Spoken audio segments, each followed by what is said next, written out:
Salve galera, esse é um podcast da comunidade cultural com a banda A Neurose. A gente tem aqui o Kiko Sociola e o UOL. Salve galera, fala aí. E aí galera, vai começar agora e manda a vinheta.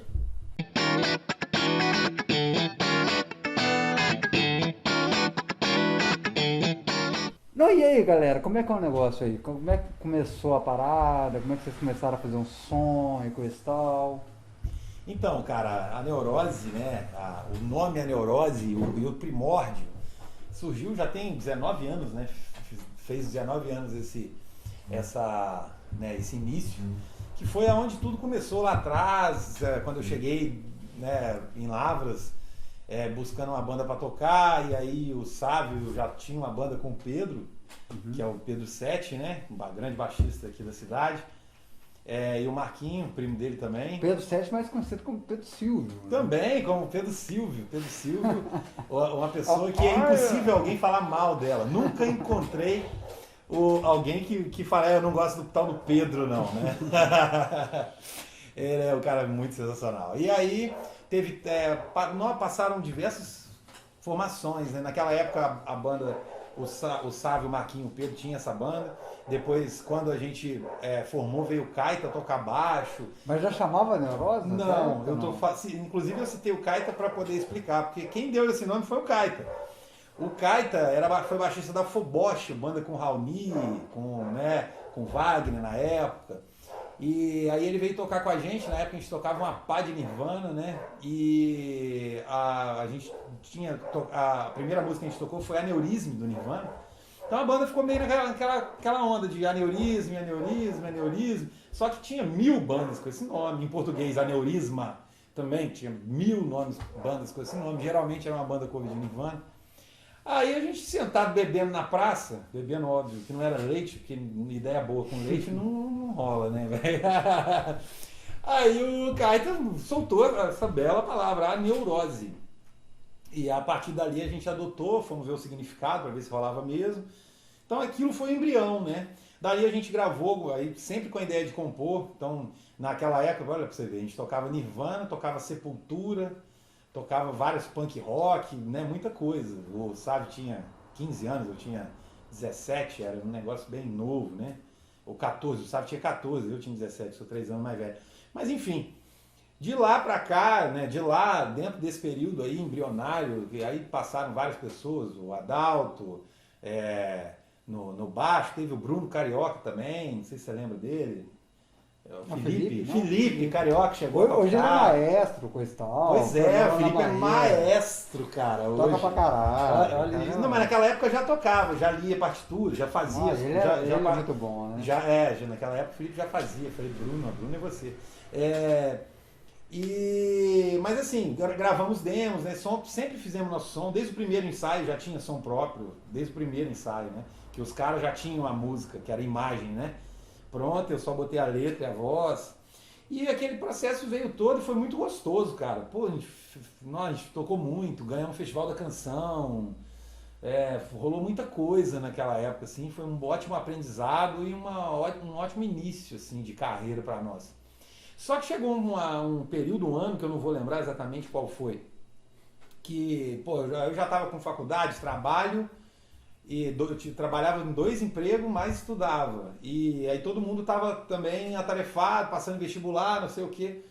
Aí a gente pegou e deu um time na banda, e esse time ficou um tempo. Aí até que eu fui morar em Belo Horizonte, não sei o quê. E, enfim, foi isso que aconteceu, né, nesse início.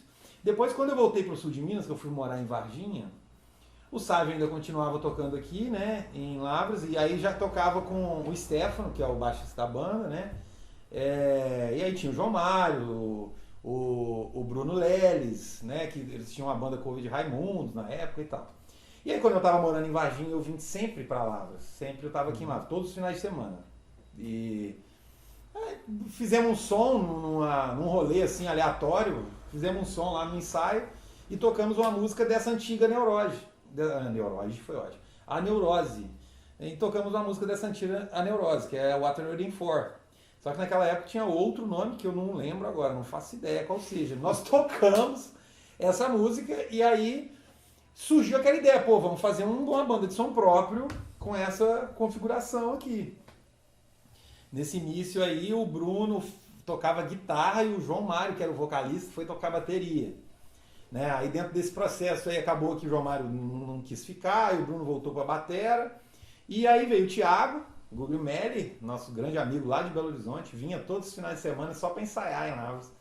O Thiaguinho. Já com as músicas próprias. E já compondo as próprias. Isso aí foi o que derivou o disco From Hell, que é o primeiro disco da Neurose, o primeiro full length, o primeiro álbum de verdade da banda. Uhum.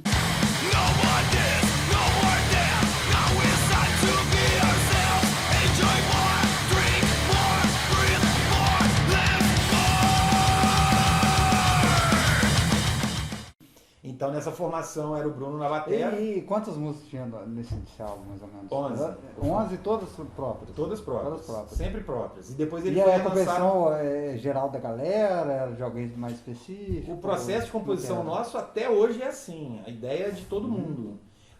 Por exemplo, às vezes o Church, né, o Rafael Wagner, um dos guitarras, chega com a música bem pronta, assim, e a gente dá todo mundo um pouco de ideia, acaba que ele sai com a música que ele nem imaginava que ia sair, mas todos satisfeitos, entendeu? Da mesma forma que às vezes eu chego com um riff na cabeça só, de 3 notas. De ruptura, né?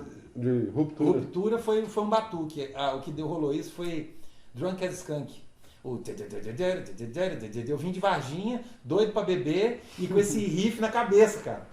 E aí cheguei aqui e falei pro Salim, faz esse negócio aí na guitarra e tal. Aí foi aí que saiu a Drunk as Skunk. Mas aí nós gravamos From Hell, foi com essa formação, né? Foi o Bruno na batera, o Thiago na guitarra e o Sávio, né? O Thiago Guglielmelli e o Sávio Chaves. O Stefano no baixo e eu cantando, ou gritando, né? Mas a grande questão aí é que essa formação gravou esse disco e nós tocamos muito. A Neurose é uma banda muito de show, de estrada, assim. A gente gosta pra caramba. É o que nós estamos sentindo muito esse momento por conta de não poder tocar. Né? Mas enfim, depois disso nós gravamos aí Aí depois desse pedaço, né? Aí tivemos o Thiaguinho saiu, o Bruno saiu também. E aí o time veio... Teve a passagem do Luquinha, que foi super rápida, né? O Lucas Masson na guitarra. E logo ele saiu, aí veio o Rafael Wagner, o Church, vulgo Church. E o Kiko entraram no lugar. E aí nós começamos a compor o Juggernaut. Uma coisa que é interessante, cara, o Kiko, no final das contas, eu conheci ele há muito tempo, eu conheci minha mãe é muito amiga da mãe dele, coisa e tal, e o Kiko, apesar da cara de bebê, ele é mais velho que eu ainda. E é de outra, uma geração um pouquinho diferente. Como é que você foi parar nessa parada aí? O que você achou, assim, como é que foi? Cara, assim, foi massa, porque eu tinha parado, foi um período que eu tinha parado de tocar som pesado, eu tava tocando só com banda cover, assim, eu não tava tocando nada.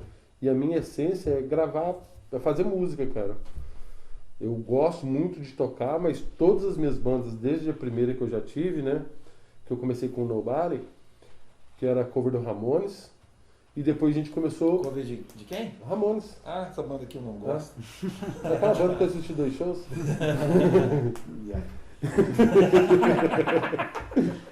Aí, a gente virou música, uma banda autoral, e gravamos uma demo de 5 músicas, depois a gente gravou uma outra demo com 6 músicas, e a gente tocou onde que dava pra tocar, a gente tocou, né? Só que a minha essência sempre foi fazer som, então eu nunca gostei muito de tocar cover, assim, igualzinho, tá? Eu gosto de escutar a música, legal, porra, vamos fazer isso aqui nessa música? Vamos. E aí eu já mudo ela. Não, então Kiko, tipo assim, você já, antes de tocar na Neurose, por exemplo, você já tocava em várias bandas, assim, algumas icônicas aqui em Lavras. Quais bandas são essas, assim, Nossa, que você lembra? Eu comecei tocando com o Nobody, que era cover do Ramones, e acabou virando autoral, né? E com o Nobody a gente gravou duas fitas cassetes demo, né? Demo tape Animal, mesmo, cara. né? E hoje a galera tá fazendo tudo. Tá de volta a cassete. Primeira tinha 5 músicas e a segunda demo teve 6 músicas, né? E nessa mesma época foi quando eu comecei a tocar metal, né? Eu entrei pro Expulsor e aí a gente começou a compor, né? Só que eu não sabia tocar 2 bumbos nem nada. Sabia nada de som metal, assim, uma banda mais pesada que eu conheci, eu acho que era Suicidal Tendencies. É pesado. Né?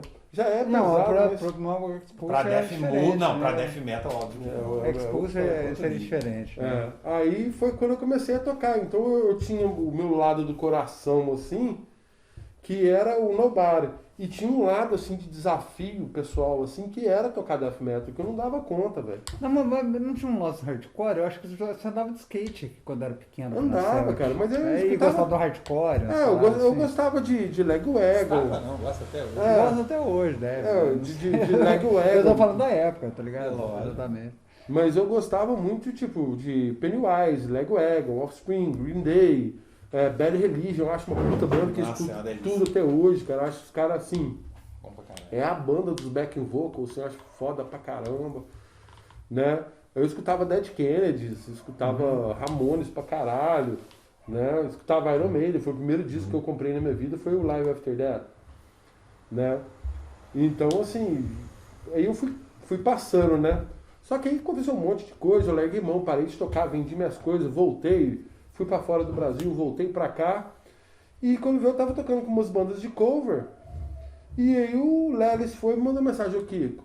Ó, tô passando por uns negócios aqui, eu acho que eu vou sair da banda. Inclusive, o mais legal de tudo, O né? Les era baterista? Era baterista. Eu não Bruno Leles. conhecia, Era eu Bruno Leles. não conhecia, Inclusive, infelizmente. uma coisa que foi muito legal, assim, foi que teve um encontro de cultura aqui em Lavras. E aí eu sempre tô participando dessas coisas, né?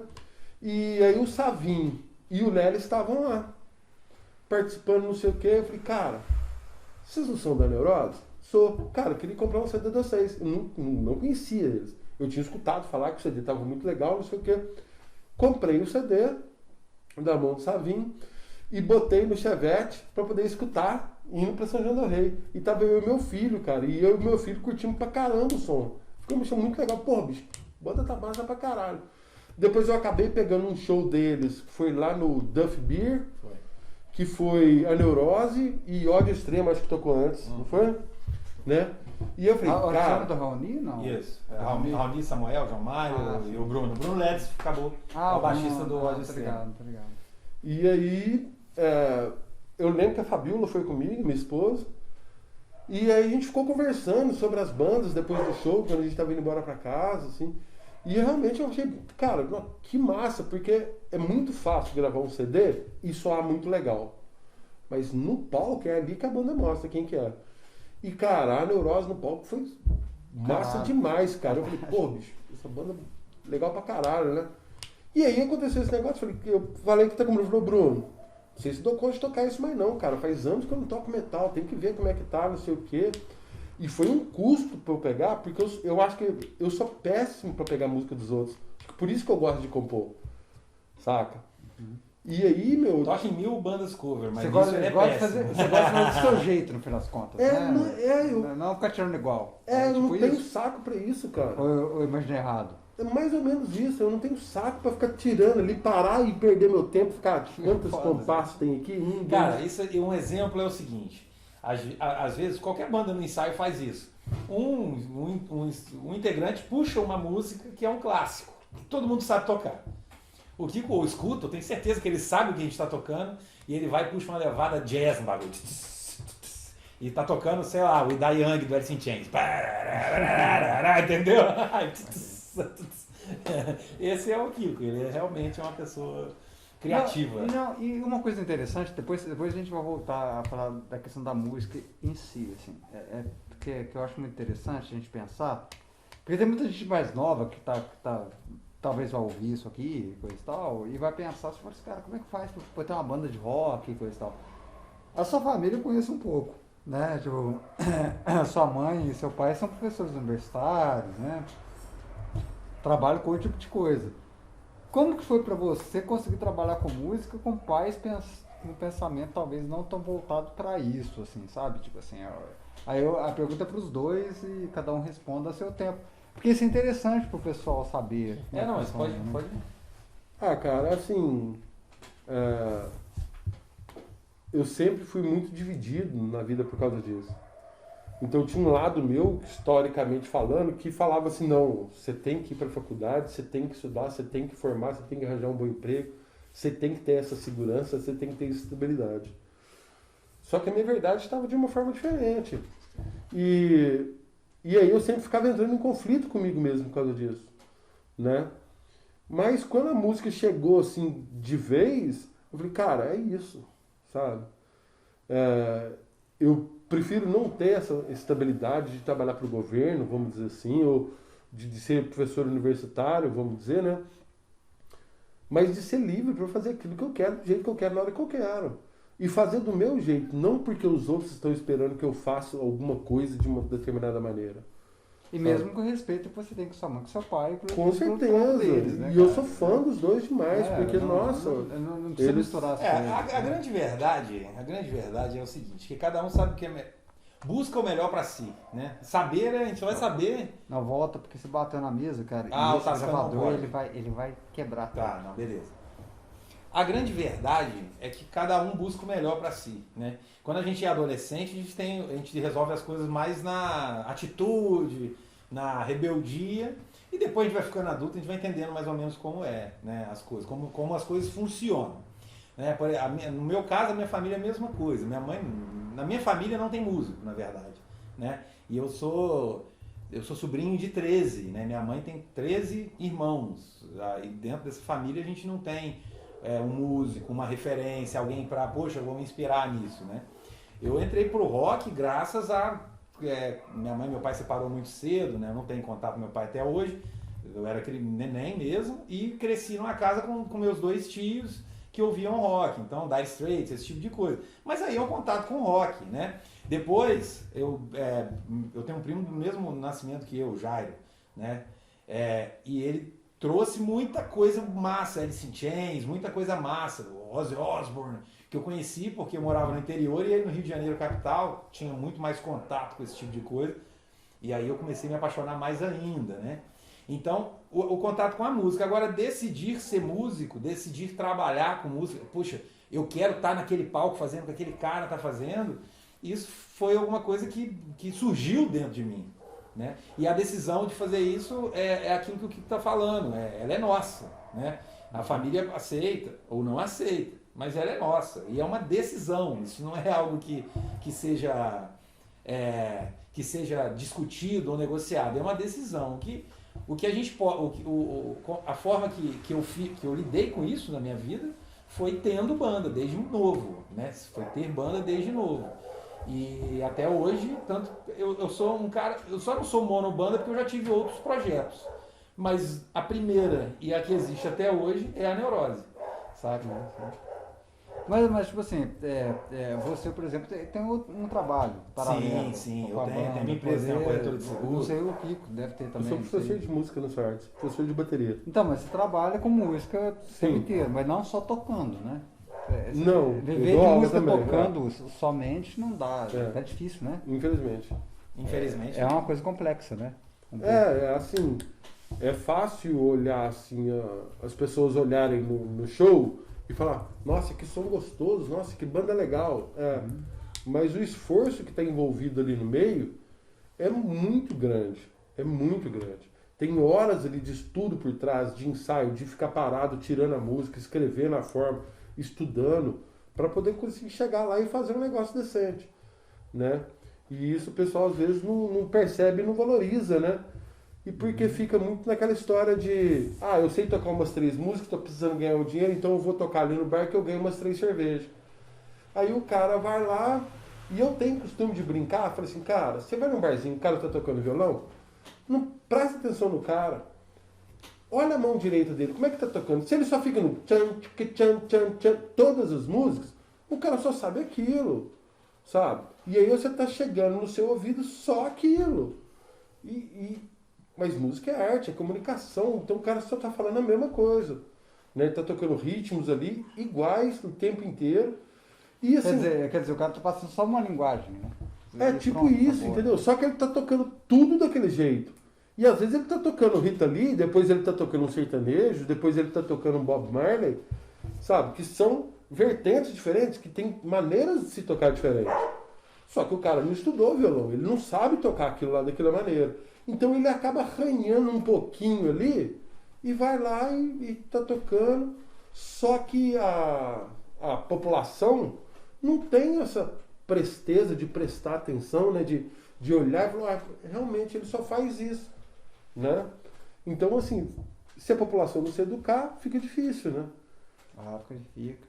Eu tava conversando com o Ivan também uma outra coisa ontem, ele veio aqui no podcast, e a gente conversou com ele sobre algumas coisas que eu e o Diogo tava conversando com ele, e era a questão seguinte. O pessoal aqui em Lavras, no geral, o pessoal não é muito ligado um com o outro, sabe? Tipo assim, falar, você é músico, o Alisson é músico, você é músico, e coisa e tal, vamos se juntar e vão, sabe, vamos procurar junto, fazer as coisas sem ser separados. Tipo, eu tenho minha banda, você tem a sua, a gente não precisa ser,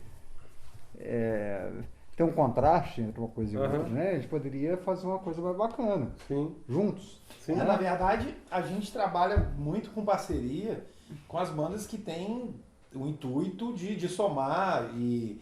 Porque é o seguinte, sabe qual que é o grande problema de parceria? Isso não é só em Lavras, tá?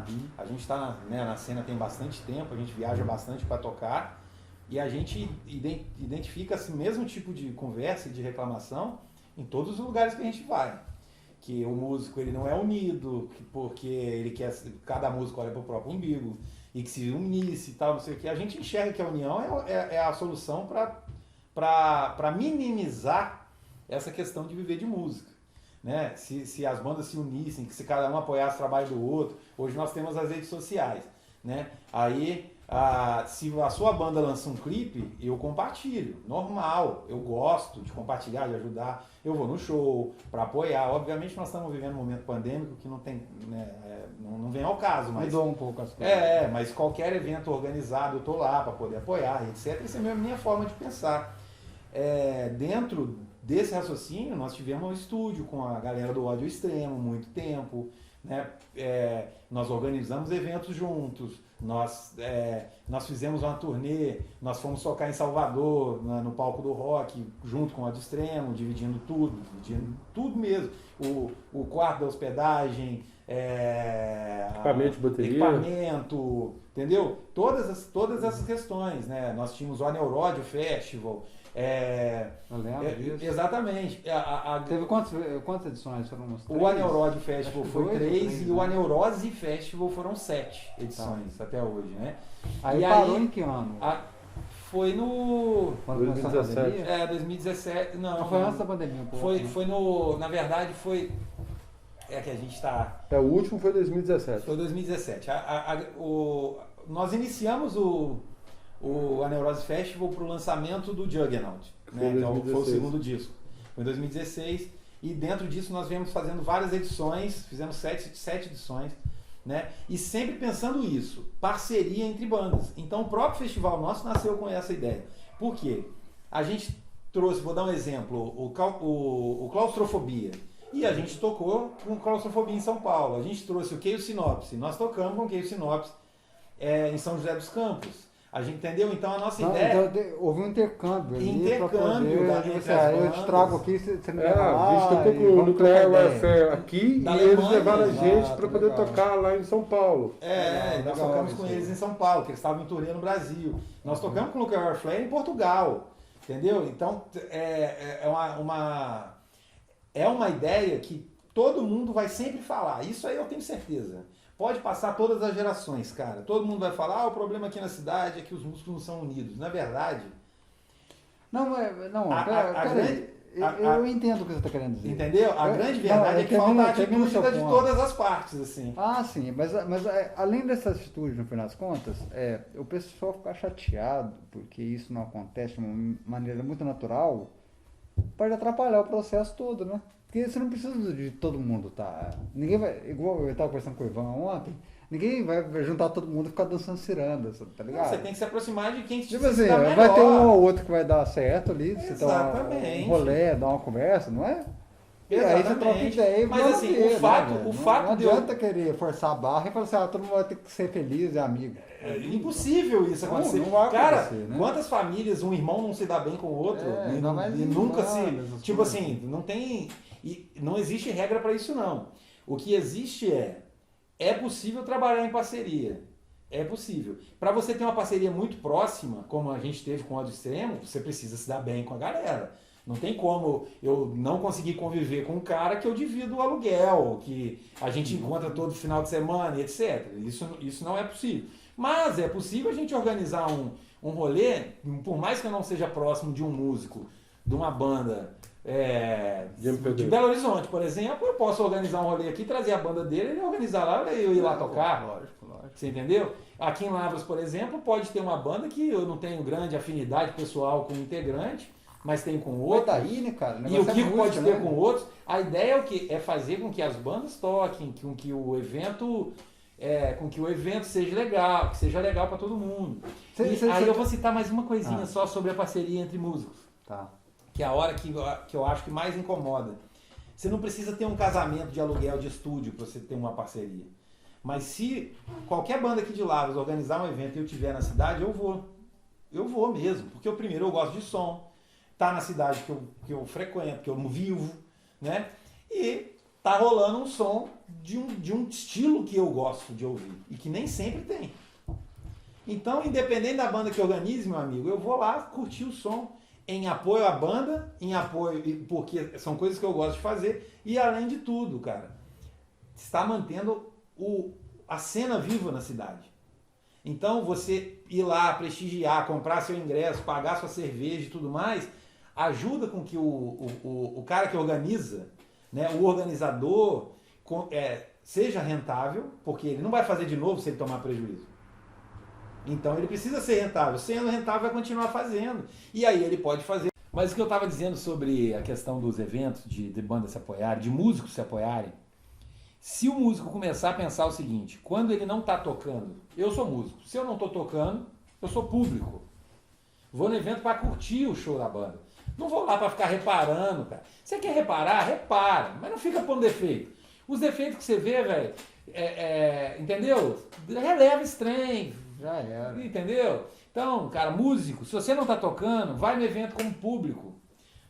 O organizador vai, no dia que ele não estiver organizando, ele vai no outro evento como público também. E possivelmente o organizador é músico. Um dia ele vai tocar com a produção do outro cara e vai ter outro músico lá vendo. Cara, público de metal, de banda de rock, geralmente toca alguma coisa, cara. O roqueiro, ele é interessado por um instrumento, né? Mas você acha que isso atrapalha um pouco? Às vezes eu tenho uma conversa com uns amigos meus que isso atrapalha um pouco porque o pessoal fica muito cismado de colocar música própria na parada. Fala, o que o pessoal vai achar, sabe? Eles vão comparar com outra coisa, saca?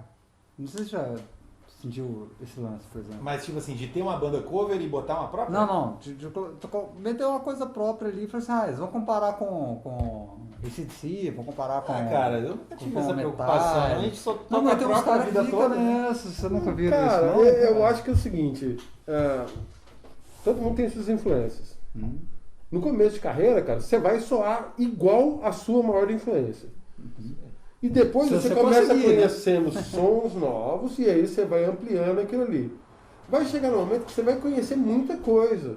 E esse muita coisa, você vai gostar disso, dessa banda, disso, dessa banda, disso, dessa banda, que vai fazer a sua personalidade musical acontecer. Só que até você chegar lá, demora. Agora, eu acho tipo assim, você toca pra músico ou você toca pra galera? A gente toca pra galera. Cara, Pra galera. tendo Você não vai músico, tocar pra não. músico, né, pô? Não, a gente Cara, faz um show pra galera. A gente tem a consciência que boa parte da galera O toca. mais doido é que eu toco pra música. O meu objetivo não é agradar o cara que tá ali. O meu objetivo é fazer com que a música ali soe o mais verdadeiro possível, vamos dizer assim. É uma viagem que eu tenho, assim. Não, mas eu concordo. Né? E assim, eu tento fazer com que aquela música soe de uma maneira específica naqueles segundos enquanto eu tô tocando ela. Agora tá funcionando lá. Exatamente. Saca? Então, assim, pra mim é muito isso. Agora, eu não sou perfeccionista. Eu acho que o músico tem um ego muito grande, cara. Cara, todo mundo erra. Eu tava vendo aí, que não é do meio do metal, né? Mas estava conversando com a Flávia de Ferro Velho, que toca muito jazz, muito MPB. Cara, ela é uma pessoa muito legal, que tá tendo um destaque muito grande aqui na cidade. Pô, um monte de gigante aí que tá dando atenção pra ela, tá compartilhando os vídeos dela, não sei o quê. E aí você vai ver, pô, tem um monte de gente que fala, mas ela errou aquilo ali. Mas eu não gostei do timbre dela. mas... E geralmente essas pessoas que estão fazendo isso não estão gravando música, não estão testando, não estão tentando fazer nada. Eles só estão ali para armar para trás. Então assim, cara, eu erro pra caramba, eu erro um monte de coisa, mas, cara, o tanto de vez que eu já errei no ensaio e que o meu erro virou a música, não dá pra contar. Mas na hora que você tá tocando ao vivo lá, você coloca seu ser ali, a coisa toda, né? O treino que você teve, e passa energia pra galera, isso que é importante, né, cara? Mas nas composições da Neurose, por exemplo, eu posso falar que ele também faz a mesma coisa que eu. A gente gravou o disco de uma maneira, cara. Se você assistir um show hoje, você vai escutar outra coisa. E se daqui a uma semana que você for no show, você vai escutar outra coisa. Não, se você for um show depois do outro, no dia seguinte, a turnê da Neurose, hoje a gente toca em Lavras e amanhã toca em Varginha, por exemplo. Hoje você vai ver um show, amanhã você vai ver outro. Mesmo sendo as mesmas músicas. Vai ser a mesma música, você vai identificar as músicas e tudo mais. Só que a energia tá diferente. O que eu faço na música não é ensaiado. A forma que canta, o jeito que canta, o que eu tô fazendo naquele momento. Pode ser um trecho que tem voz e nem voz eu coloco, cara.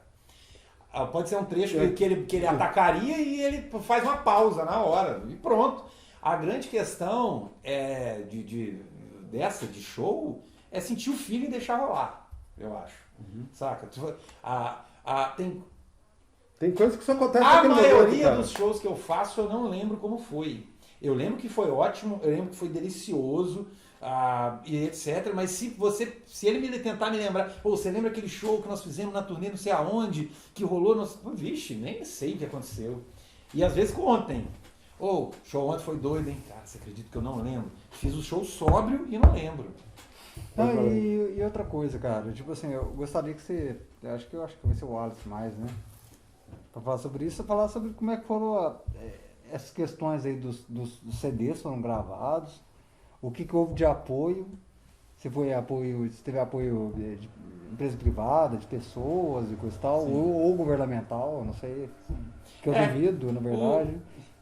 Mas pode ter acontecido. Mas e aí, como é que foi? Nós falamos da formação até o Juggernaut, né? Foi quando então quer dizer, a gravação do From Hell, ela foi com aquela formação e totalmente na raça, independente mesmo, sem apoio algum.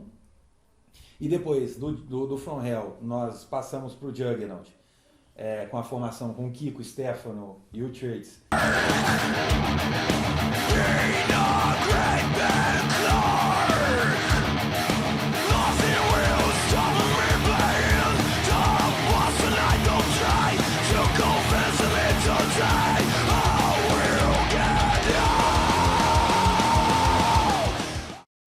O Juggernaut também, ele não teve apoio, o que nós tivemos foi um selo para prensagem e distribuição, né, do disco. Não, mas como é que foi o negócio do selo? Tipo assim, eles te cobraram alguma coisa? Não cobraram nada, mas ou eles também... te pagaram alguma coisa? Nada? Não, a gente fica com percentual de CD, né? Quando você fecha com o selo... Vamos supor, a gente vai distribuir para vocês, você vai pagar uma porcentagem... Isso, nós vamos lançar 1000 cópias do seu disco, e dessas 1000 cópias, 500 é de vocês e 500 é nossa. Entendeu? E nós vamos... Mas eles que mandaram prensar? Eles que mandam prensar. Eles mandam prensar, distribuem nas lojas, distribuem... Mas porque prensar é caro, não é barato, não. Não é barato, né? E quando a gente fala de custo, a gente não está falando só da prensagem, né? Na verdade, todas as horas... Tem o estúdio inteiro, tem a mixagem, tem a masterização... Na verdade, vem antes, né?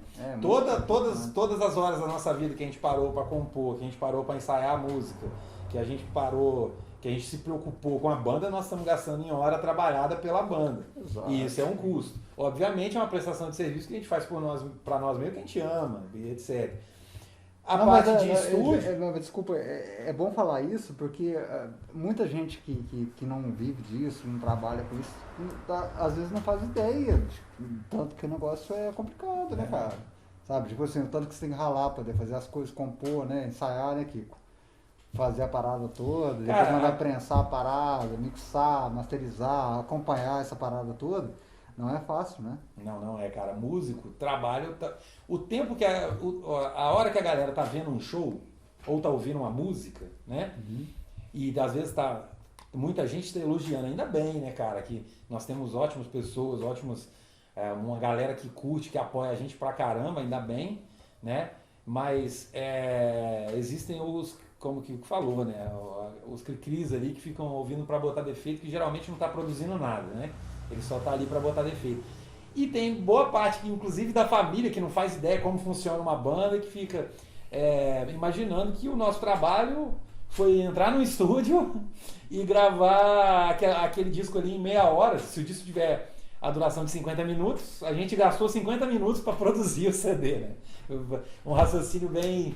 E não é assim, né? E tá longe disso, são muitas horas para poder fazer esses 50 minutos.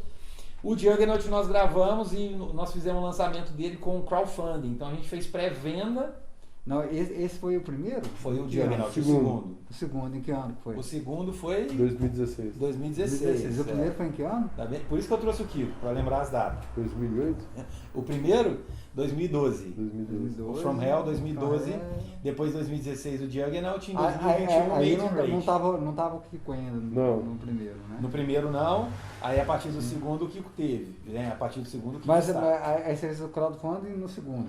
No segundo a gente fez por meio do crowdfunding. E né? deu certo? Super. Por financiamento coletivo. Quem não sabe o que é o crowdfunding, às vezes como você falou, né, tem gente mais jovem, menos experiente assistindo, pô, o que é isso aí de crowdfunding?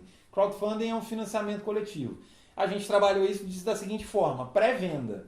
Ó, eu vou gravar o meu CD, você quer? Quero. Então compra ele antecipadamente, porque você vai me ajudar a custear o disco. Né? Nós conseguimos, realmente foi muito bom o crowdfunding. Ah, que ótimo. Deu pra caralho. A famosa vaquinha. É a vaquinha. É uma vaquinha É uma vaquinha, online, né? só que não é uma vaquinha dado, né? É uma vaquinha comprando antecipadamente um produto. Exatamente. Cara, você quer um apoio melhor para a banda que você gosta, ou das pessoas que você gosta, do que você dar um voto de confiança comprando um disco que ainda não está gravado? É exatamente isso que a galera fez, né? Nós vendemos muito, cara, ajudou bastante a gente nessa época. Eu lembrei de uma coisa aqui, cara, eu acho que foi o Radiohead que fez um negócio que até o pessoal achou muito ruim, o pessoal das gravadoras. Eles chegaram lá, acho que eles lançaram um disco, acho que chamava Hail to the Thief, e eles chegaram e cobrava quanto você quer pagar aqui no CD? Sabe, se é $1, 2, 3, foda-se. Tipo assim, eu vou vender pra vocês dessa forma. É um outro jeito de fazer também, né? Os caras saíram da EMI e D1, que era uma gravadora gigantesca, e falaram assim, vou fazer desse jeito. Foda-se. E pronto. Né? Mas então, o Juggernaut mas tá, aí vocês fizeram crowdfunding e pegaram o CD, por exemplo, né? Mas eles receberam as cópias? Eles distribuíram da maneira deles? Como é que foi o controle? Eles fizeram a distribuição. Nós tivemos a nossa cota, né, de 50% dessa prensagem. E outra coisa, cara, a banda do nosso estilo vende disco na estrada, né? Vende um ou outro no site da banda e na rede social, você vende. Por meio do crowdfunding, nós vendemos quase as 500 cópias, né? Então, nós ficamos com pouquíssimo disco. Inclusive, pegamos cota do selo para a gente vender para eles, para poder a gente ter alguma coisa para enquanto a gente toca. Toda vez que a gente toca, tem a nossa barraca, a nossa loja física no lugar, né? No local do show. Então, enquanto a gente está tocando, ou depois do show, de preferência depois do show, a galera compra camisa, CD e tal na nossa loja, no local do show, né? E é sucesso, porque aí acaba o show, a gente vai para lá também, troca ideia. Tem gente que gosta de foto, autógrafo, é o melhor momento para isso. Depois do show a gente está relaxado, não tem mais que ficar pensando em, tem que carregar, né? Então, acho que é um momento bem oportuno, né? O Made in Rage, a gente começou todo o processo independente na raça, custeando e usando recursos que a gente... Você está falando do outro novo, do próximo? O novo o terceiro. agora. O desse ano, que é o terceiro. Ano, né? É o Made in Rage, né? Uhum. Esse aí foi todo... Inclusive, se lançaram um clipe há pouco tempo. Foi o primeiro clipe ou foi... Foi essa semana.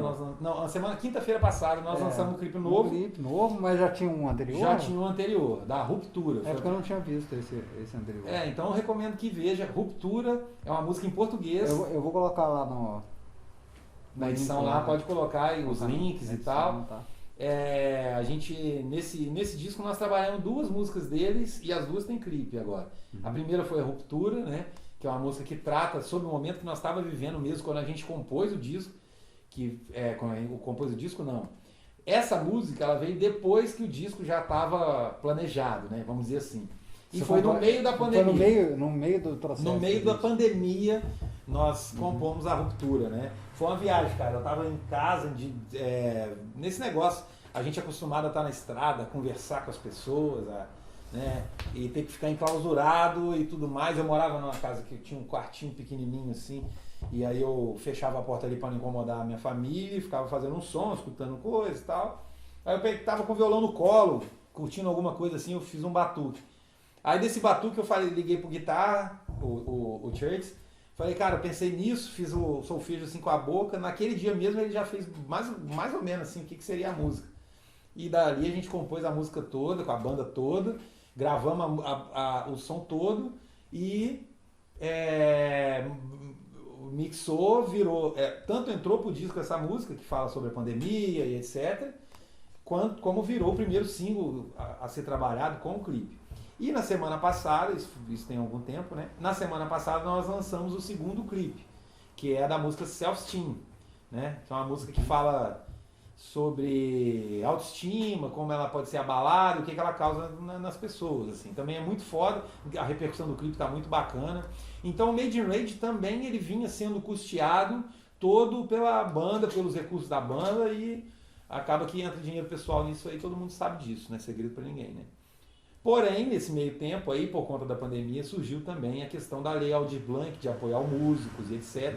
E o governo do estado lançou... O estado da prefeitura, né? Foi o estado. Não, esse que nós fizemos do disco foi o estado. Porque a gente estava com um disco para lançar que faltava o final. E o governo do estado lançou a Lei Aldir Blanc com um edital para lançamento de disco. Então foi um casamento mesmo, assim. Então nós conseguimos o recurso, nós mandaram projeto, coisa e tal. Isso. É porque muita gente fala assim, por isso, cara, tem muito músico que quer participar, mas tem preguiça de ler edital e tal. É o seguinte, cara, edital é burocrático e tem que ser, porque o nosso país ele é bem corrupto, né? Então, se deixar um recurso ali que é facinho, você vai lá e pega só porque você é músico, não ia sobrar dinheiro para todo mundo. Não. Então os caras fazem um edital, uma curadoria. E talvez você que lá nem ia ficar sabendo. Nem ia ficar sabendo. Exatamente. O cara ia pegar a grana lá e pronto, isso, né? Tinha morrido lá em Belo Horizonte. Então o edital ele serve para isso, ele serve para filtrar e para pegar realmente a galera que está engajada, que está trabalhando, que tem material. Então eles fazem uma curadoria, geram uma pontuação para todos os artistas que têm essa disposição de participar desse projeto. Uhum.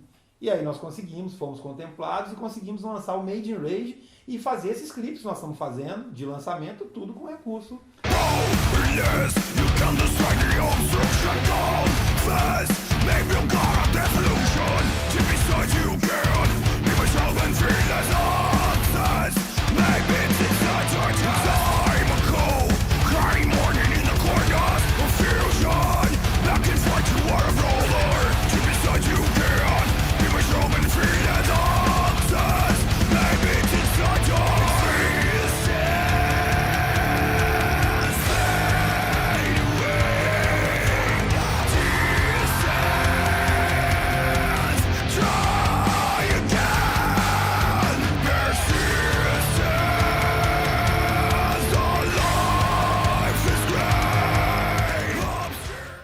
Então, mas aí vocês gravaram o CD, gravaram os clipes e coisa e tal, e quais são os próximos passos que estão pensando, assim? Vocês já estão pensando numa turnê, alguma coisa depois de passar a pandemia? Tocar, velho, a gente quer tocar, entrar dentro do carro e tocar, aonde? Aonde tiver show, a gente quer ir tocar.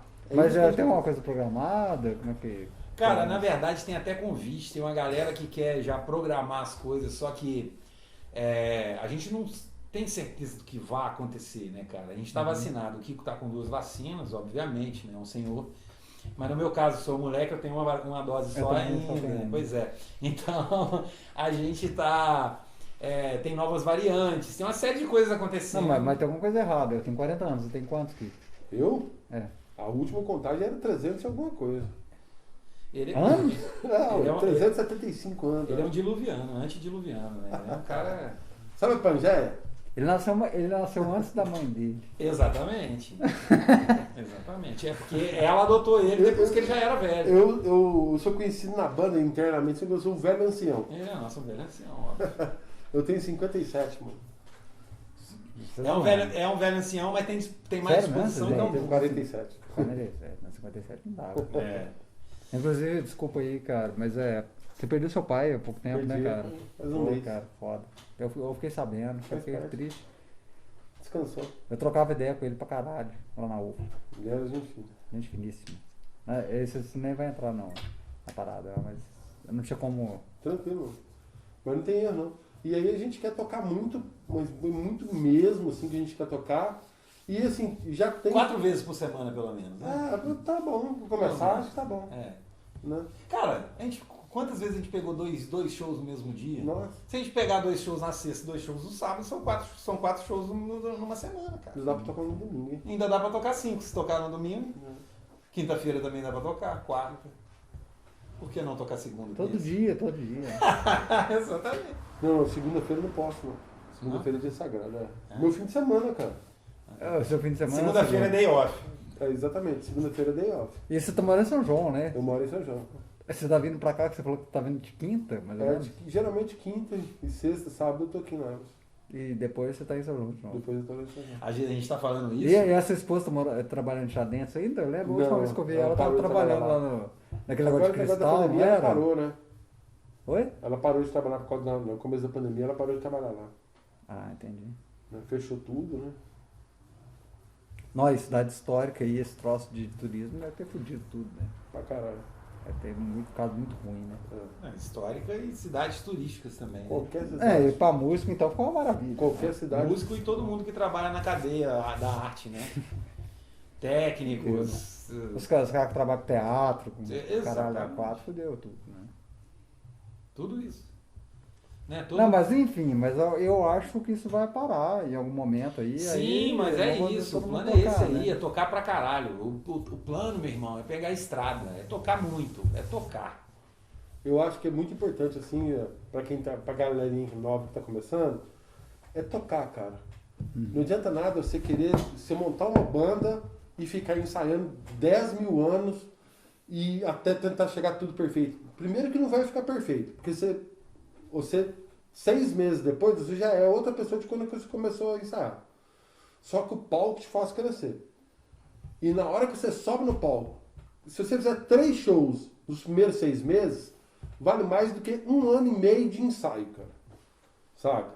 Então o negócio é assim, pegou, já tá tocando as músicas, tá? Vai pra rua, dá as caras e faz um som. Aprende a entrar no palco. Se o cara for esperto, tá, no primeiro festival que ele pegar e ele ficar olhando ali como funciona as bandas, como funciona a troca de banda de uma pra outra. Porque o que acontece? Tem parceria que tem cara. banda que toca uma vez só e ninguém quer chamar mais, cara. Porque é aquela banda que fica ali esperando a hora de tocar, aí tá num festival, a banda que tá antes dele, ele fica ali ansioso pra banda sair, mas não ajuda em nada, monta as coisas dele, não toca no tempo, passa uma música ou outra, só mais uma, estoura o tempo de outra banda, e depois, na hora que vai desmontar, desmonta com todo o tempo do mundo, sem se preocupar com quem tá depois. É, exatamente. Aí quer conversar com o pessoal antes de desmontar. E aí quer montar tudo devagarzinho. Não vai, cara. Quando a gente fala em estrada, cara, estrada ensina muito, mas muito mesmo. Mas você tem que estar esperto. Você tem que ser estar esperto e ligado, querer né? aprender. Humildade, cara, humildade. Não, e a banda vocês acham muito legal porque eu acho que é a vibe. Tipo assim, eu conheço o Savinho há muitos anos, por exemplo, tipo assim, né, que toca com vocês. Coisa e tal, eu já conversei muito com ele sobre isso e a vibe, ele já cansou de me falar que a vibe da banda de vocês é muito legal, né? Tipo assim, a galera é muito tranquila, assim. Diversão garantida o tempo Se inteiro, diverte, curte o som ali, porra, foda-se, cara, sabe? nossa, Tipo, assim, eu já tô na banda há uns 1000 anos já. A gente nunca brigou, cara. Nunca brigou, a gente nunca discutiu nada, cara. Nunca. A gente sempre troca ideia, conversa, tira o sarro um do outro. Aí um começa a ficar mais nervoso, aí que todo mundo vai em cima dele e zoa com ele mesmo. E é isso, cara. Isso que é bom, Só que né? todo mundo é de boa, todo mundo é tranquilo, todo mundo curte junto, vai junto, faz farra junto, sabe? A galera que convive um pouco com a gente, por exemplo, a gente tá na turnê, aí o produtor da turnê, né, o road manager e tal. Pô, como é que vocês conseguem ter esse relacionamento desse jeito aí, sabe? É simples. É de verdade mesmo. Qual é o bem maior da parada toda, assim? Por que a gente está fazendo aqui? É para me agradar? Não é. Eu tô aqui, eu saí da minha casa e vim fazer o que aqui hoje? Tocar com a minha banda. Eu posso fazer isso ser o máximo, ser divertido, ser gostoso, subir no palco, voltar para casa e acordar no outro dia, porra, ontem foi uma noite foda. Ou eu posso ser um cuzão com eles, com meus amigos, que quando a gente tá na estrada não tem pra onde correr não, filho. Sou eu, o Kiko, o Sávio, o Stefano. E vai ter que encontrar com eles na próxima semana. E o Church, e possivelmente amanhã vai ser de novo. Turnê foda. É com eles, e cada um de nós sai de casa pra fazer isso ser bom pra mim. Eu saio pra fazer bom pra mim, pra ser bom pra eles também. E pra todo mundo, cara. Né? Eu viajei com vocês uma vez para Campo Belo, não sei se você lembra, foi muito tempo atrás. Tinha um festival lá. Abriu a rapa. Ué, mas Campo Belo foi no. Você foi pra Pouso Alegre também depois, não? Não foi para Pouso A Alegre. gente Foi foi duas vezes, né? A primeira vez a gente só fez um show em Pouso Alegre. Ah, foi isso então. Era um encontro motociclista, alguma coisa assim. Eu achei a vibe do caralho, todo mundo, sabe? Todo mundo tranquilo, trocando ideia, de boa. Agora vamos para aquela pergunta lá que eu falei, lá, tipo assim, me conta uma podreira que aconteceu já de estrada, desse tempo de estrada, e é o seguinte, é uma podreira e duas engraçadas, porque tipo assim, as engraçadas tem que passar além da podreira, sabe? Cara, teve uma podreira, de verdade, eu não vou falar local, teve uma podreira que eu não vou falar onde foi para preservar tudo e etc. Só que assim, existe um combo nessa podreira aí. Né? Durante a turnê que nós fizemos do lançamento do Juggernaut na Europa, nós passamos por alguns países e um deles assim, começou muito podre, cara. Eu começo de alguns países, que eu olhei pra câmera lá, eu acho que eu podia tudo. Eu vou começar tudo de novo, tá? Aí você não precisa olhar lá não, fica tranquilo. Só pra ver se tava gravando, né? E essa parte é importantíssima. Essa questão da podreira, cara, a gente... Eu não vou citar nomes para respeitar as pessoas e tudo mais, porque ninguém faz nada errado de propósito, acredito nisso, né? Mas assim, cara, nós passamos dentro da turnê que a gente fez na Europa, a gente passou por alguns países, um deles começou bem mal, assim. Nós chegamos na casa de show, um dos instrumentos estava quebrou o braço da guitarra do Chase. Isso foi assim, a boa-vinda ao local. Instrumento que ele tinha levado? O instrumento da banda, né? A gente leva os instrumentos pessoais são nossos, né? O backline é do Aí quem levou pra lá quebrou a parada. Não. Na viagem, né? A gente viaja dentro de uma van com os equipamentos Chegou lá guardados. Chegou lá com a guitarra quebrada. Aí chegou lá, tinha um braço de uma guitarra quebrada. A gente usa duas afinações. Então cada guitarrista e baixista, cada um tem dois instrumentos. Mas uma delas quebrou. Então a gente mudou, tocou tudo numa afinação só. Até aí não foi tanto problema. Né? Só que esse mesmo, o Church mesmo, estava desenvolvendo nesse dia aí uma inflamação no dedo que estava cheio de pus. Então ele tocava, a guitarra dele ficava cheia de sangue e pus, assim. Parecia que ele estava querendo imitar o Zakk Wylde, mas não era. Era simplesmente que ele estava inflamado. A questão fisiológica dele. Na verdade, e a gente até começou a achar, porque no show anterior, a gente estava na loja da banda, e eu estava atendendo as pessoas e ele fazendo a reposição e vendendo muito. Esse cara não estava muito bom. E aí, ele assustou, tinha uma aranha saindo de dentro da caixa. Aí, puta, uma aranha aqui. A gente começou a achar que aquilo era uma picada de aranha. E a gente não sabia o que podia ser, então até então estava naquela. Parecia uma aranha marrom que causa... Seria aquela armadeira, né? Não, a marrom é aquela que dá gangrena, tem que necrose. Tem que amputar, né? Eu falei, pô, imagina, eu tinha que ter que amputar a mão, né, velho? E aí já estava dando esse processo. Para completar, nesse dia, o backline, a casa, era muito zoadinha, assim, era uma estrutura, cara, que tá realmente aquém do que qualquer banda precisa, na verdade, assim, qualquer ser humano precisa. Exatamente, para poder fazer um show. Só que era um show de segunda-feira, ou terça, não lembro, que era assim, sabe, quando você tá em turnê... Em que país vocês estavam? É isso que eu quero não falar. Você não quer falar. É. Tudo bem. Porque senão vai ficar muito claro onde é que a gente estava. Mas só pra galera entender, cara, turnê de qualquer banda, isso independente se ela seja pequena ou grande, os shows de início de semana, eles são pra pagar a conta. Então você fecha casas pequenas, com público menor. Então a gente tocou em segunda, terça, quarta-feira, a gente tocou para poucas pessoas, 10 pessoas, 15, 20 pessoas. Da mesma forma que nós tocamos em Sold Out no sábado, e que foi loucura, entendeu? E tocamos no festival com Master, Mayhem e tudo mais também. Faz parte da estrada. Isso aí qualquer banda que está na estrada sabe que faz parte, e que geralmente todos os shows são divertidos. Para nós, sempre divertidos. E a gente, se tiver uma pessoa lá, pode ser só o dono da casa, nós vamos fazer o melhor show que a gente puder naquela noite. Entendeu? Não é essa a questão. Mas aquela casa realmente, ela tinha problemas, né? Aí, para completar aquilo ali, o dono da casa era vegano. Não, nada contra o veganismo, nem nada. Existem vários rangos. Nós jantamos com vários rangos de produtores veganos que nos serviram comida vegana, apesar de a gente não ser, nos serviram comida vegana, e nós comemos bem pra caralho. Nós comemos muito bem, só de comida vegana. Hambúrguer vegano, lasanha, enfim, um monte de coisa vegana deliciosa nós comemos. Mas nesse dia, o cara fez uma sopa de grão de bico que parecia, na moral, velho, era ruim. Era um negócio ruim. E, na verdade, não deve ser ruim, deve ser muito ruim. Era ruim, eu não comi. Mas era muito ruim. Então. Era ruim, era tipo uma lavagem. Não dava pra comer. Tinha uns grãos boiando na água. Você comeu, Gil? Experimentei só. Só isso. Eu também Você experimentei. experimentou o quê? Você deu um dá uma talinho colherada ali, naquele troço ali cara, pra não ver vai dar, tá gosto. ligado? Mas, cara, não tinha gosto de nada, né? Você lembra do sabor? Não tinha. Aí a gente falou, não vamos comer isso aí não, vamos tocar e depois a gente acha um lugar pra gente jantar, né?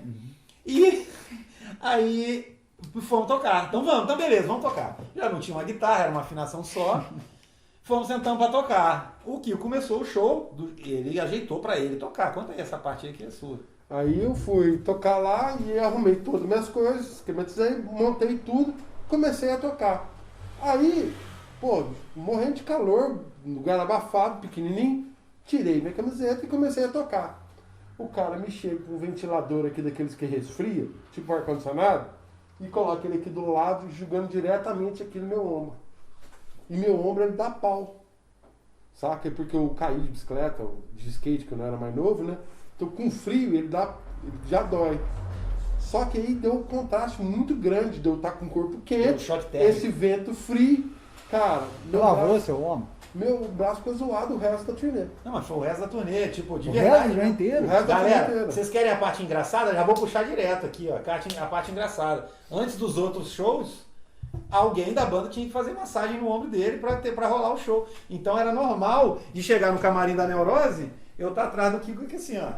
Fazendo massagem com uma pomada, esquentava a pomada na mão, passava aquelas pomadas. Mas era uma parada romântica, não era? Super, tinha vinho, luz de velas, né? Tinha pétalas de rosas. E depois tinha que ir tinha que ir pro palco. Sem verdade, é um romantismo de brothers. Isso é sempre com carinho, cara. Isso é um amor de brothers, poxa. Então, aí olha só, de uma parada zoada já tem uma parada engraçada. E a gente lembra da engraçada. A zoada foi você que pediu pra gente contar. Tem mais alguma coisa engraçada aí que você lembra? Cara. Além da massagem.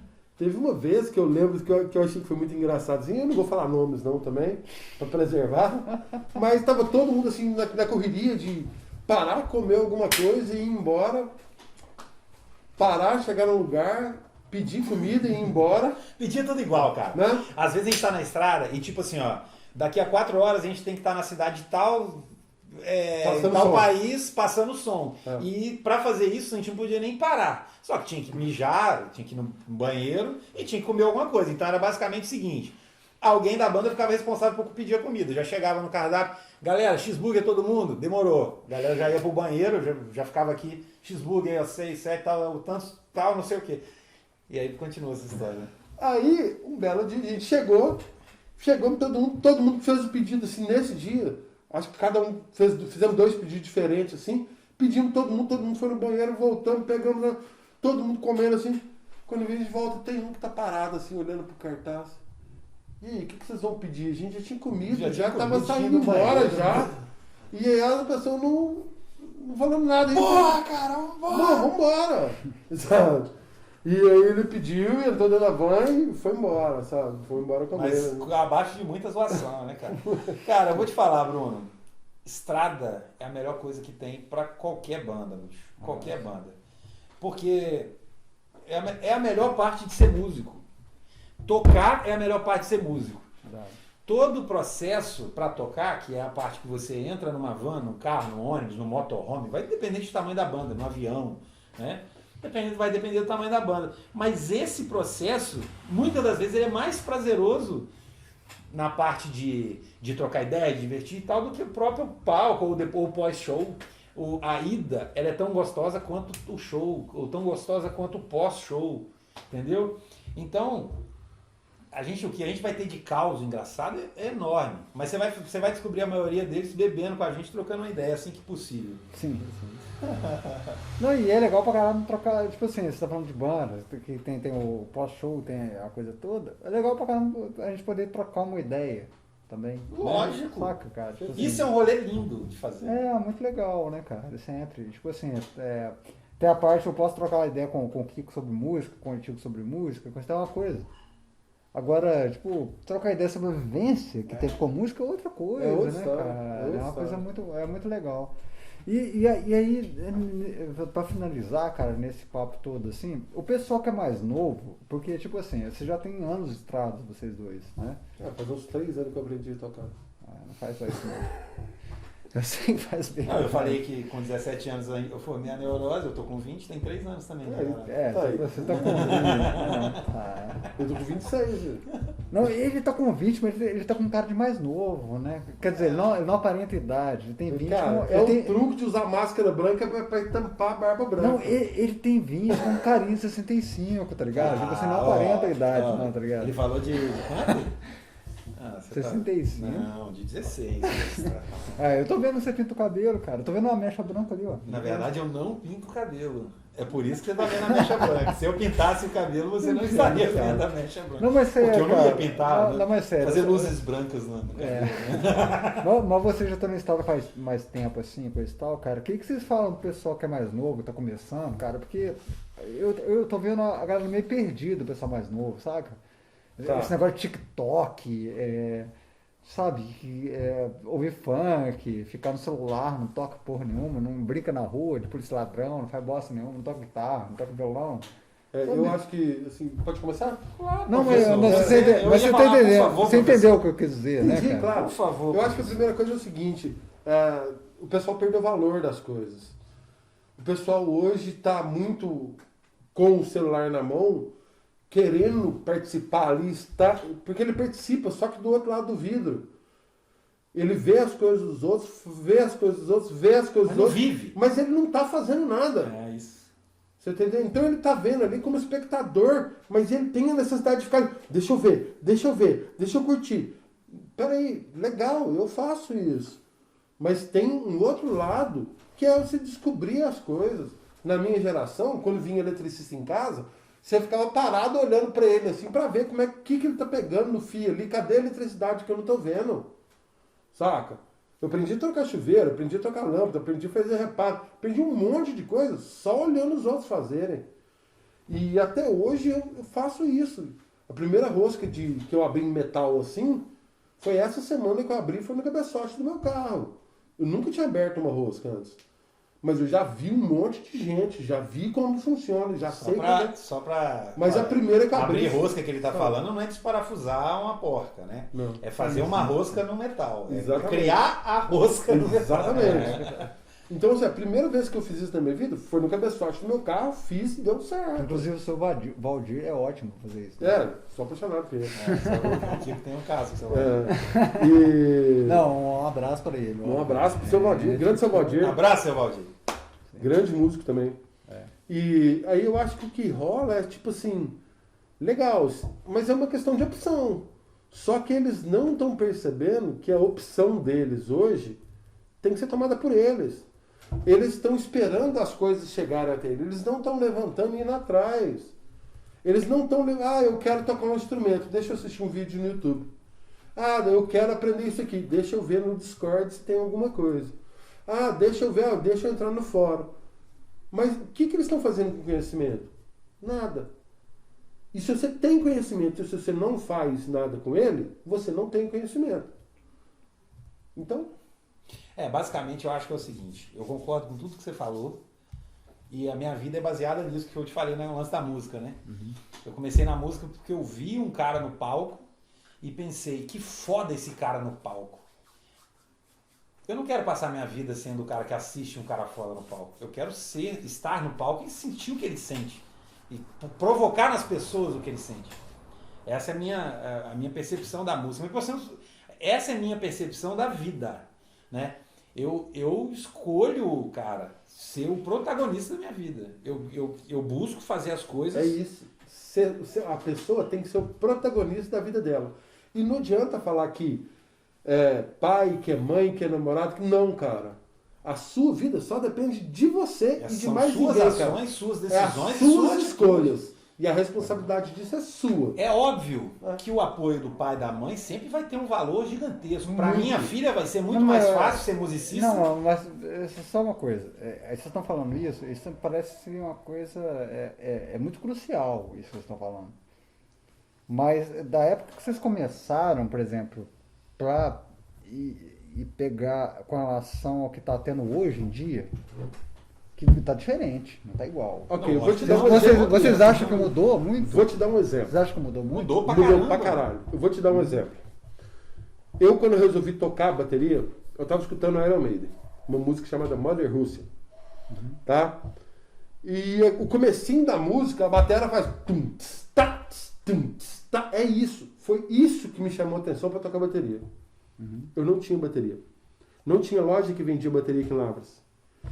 Eu custei para conseguir uma foto num jornal de uma bateria para eu poder ver como que era, porque eu não sabia. Né? E aí, o que eu fiz? Ah, não tem bateria, então eu não vou tocar. Lógico que não. Arranjei um latão de tiner, cortei ele, arranjei lata de 20 litros de óleo de caminhão, arranjei lata de doce de leite, peguei um prato de arado, fiz um pedestal, peguei uma roda de fusca, fiz um pedestal de caixa e eu fiz a minha própria bateria. A única coisa que eu comprei na minha primeira bateria foram as peles, que eu não consegui, eu tentei fazer, mas eu não consegui fazer, e a rodinha de skate que eu usei como batedor. E a mola do bumbo. E a mola que eu comprei, que era uma mola de acelerador de Fusca. Só isso. O resto tudo foi eu e o serralheiro que fez. Tá? Agora, hoje, eu consigo entrar em qualquer grupo e consigo comprar uma bateria ruim. O cara quer comprar? Uma bateria ruim não, uma bateria barata, né? Não, mas você acha que o cara quer? O cara não quer, cara. Ele não importa. Ele quer começar Ele quer começar, exatamente. Ele quer ter 10 mil reais para comprar. Eu vou começar a tocar guitarra, eu vou para uma Gibson. Isso! Aí, né? Me dá uma Fender California, cara. Entendeu? Só que assim, a experiência que eu tive foi muito legal. Apex, porque quando eu fiz a minha primeira bateria, eu ensaiava lá na UFLA e tinha uma outra bateria que ficava lá do Rony, o professor da UFLA. Né? Ele tinha uma Pinguim que tinha um adesivo da Yamaha. E pra mim aquilo lá era um Yamaha. Caralho. E ele sentava na bateria, cara. O som da bateria dele era maravilhoso. Eu morria de vontade de tocar nela, mas eu não podia, né? A bateria era dele. Beleza. A gente ensaiava, ela era diferente, mas a gente sempre respeitava. Um dia eu cheguei mais cedo no ensaio para poder assistir a banda dele. Ele falou, Kiko, deixa eu tocar na sua bateria. Eu nunca toquei com 2 bumbos. Eu falei, claro, mas eu quero tocar na sua também. E eu só tirava som de caixa de sapato, cara, da minha bateria. E eu falei, a bateria dele que dá um som bom, não sou eu que sou ruim. Aí ele veio pra minha bateria e eu fui pra bateria dele.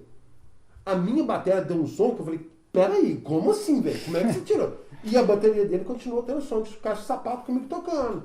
Aí eu falei, peraí, então o problema não é o equipamento. O problema é a pecinha. É a pecinha que tava entre as baquetas e o banco. Né? E aí que eu comecei a entender que, peraí, eu preciso entender como é que funciona isso. Eu quero tirar som. Saca? Aí você foi estudar, sacar as coisas. O equipamento é importante? Claro que é, cara. Mas se você depender do equipamento para você correr atrás e você aprender as coisas, Cara, vai me desculpar, você vai ficar parado. Não, e outra coisa, tipo assim, na época que você começou, imagino, você não tinha ali, tipo, videoaula do Steve Gadd, Não tinha nada de do visual. Bud Litt, não o tinha internet naquela época, Mas cara. a Ah, gente tinha não uma achava revista nada, pra né? ler, Quando um você VHS, ouvir, um VHS você de ouvia show ali. que você, peraí, como é que toca a bateria? Cara, eu sou mais novo que você e pra eu aprender a tocar bateria Você foi o não é meu mais primeiro novo, você não é mais instrumento. novo que o Kiko, não, mano. Hã? Você não é mais novo que o Kiko, não. Muito mais novo que eu. Você não é não, o Kiko é mais velho que eu, mano. E eu sou mais novo que você, inclusive. Então como é que você é mais novo que... mais velho que ele? Mais novo? Eu falei, sou mais novo que você é mais você. novo que o Kiko? Sou mais novo que o Kiko. Achei que você falou que tinha falado que era mais velho. Mais Não, velho que ele. eu sou mais novo que o Kiko e o meu primeiro instrumento foi a bateria. E para eu aprender a tocar bateria naquela época, porque eu tinha VHS do Nirvana. E aí eu lembro de ver o Dave Grohl no chimbal, fazendo a condução e tocando o resto aqui, ó. O que eu fiz? Eu trabalho desde muito novo. Eu tinha um dinheiro juntado que eu estava na ideia de comprar uma moto usada ou uma bateria. Que dava para comprar, era uma BNB.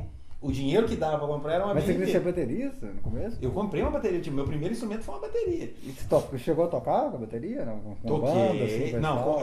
toquei, ensaiei com bandas e tal, mas assim, Preguiça é uma merda.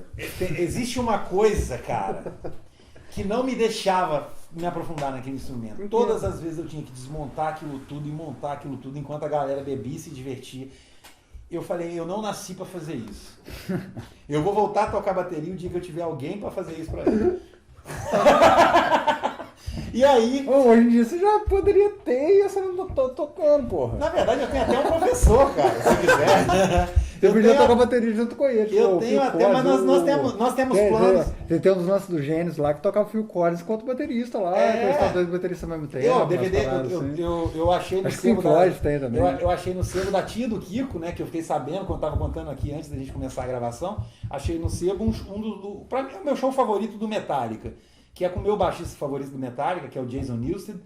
Mas nós estávamos falando sobre o lance de ser protagonista, né? Pô, ser protagonista da vida. Então é basicamente o seguinte, cara. Eu acho que essa galera nova que tá afim de tocar, pô, eu vejo e eu tô afim de tocar. Cara, se você tá afim de tocar, cara, toca. O que eu preciso fazer? Eu quero tocar. O que você quer tocar? O que você quer fazer na sua vida? Ah, eu quero tocar bateria. Cara, procura um professor de bateria, faça uma aula com o Kiko, pra você ver se é isso que você gosta mesmo. Ou com outro bom professor, se não é em Lavras e etc. Né? Pra ver se é isso que você quer mesmo. Se é isso que você quer, cara, vai. Não existe almoço grátis. O que eu quero dizer com isso? Ah, pô, eu quero tocar guitarra. Meu irmão, se você não estudar um instrumento, você não vai tocar guitarra.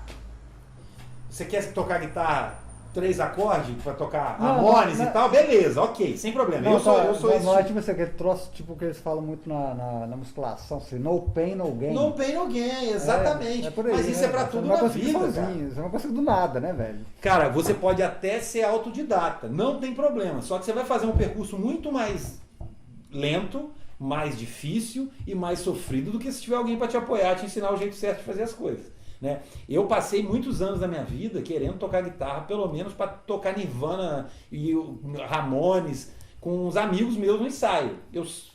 Eu nunca parei para treinar. Eu só queria fazer isso. Até o dia que eu peguei umas aulas com o Church, que é o nosso guitarrista lá, e hoje eu toco. Hoje eu consigo fechar 20 músicas, fechar um estúdio para nós ensaiar. O Kiko já viu ensaiando.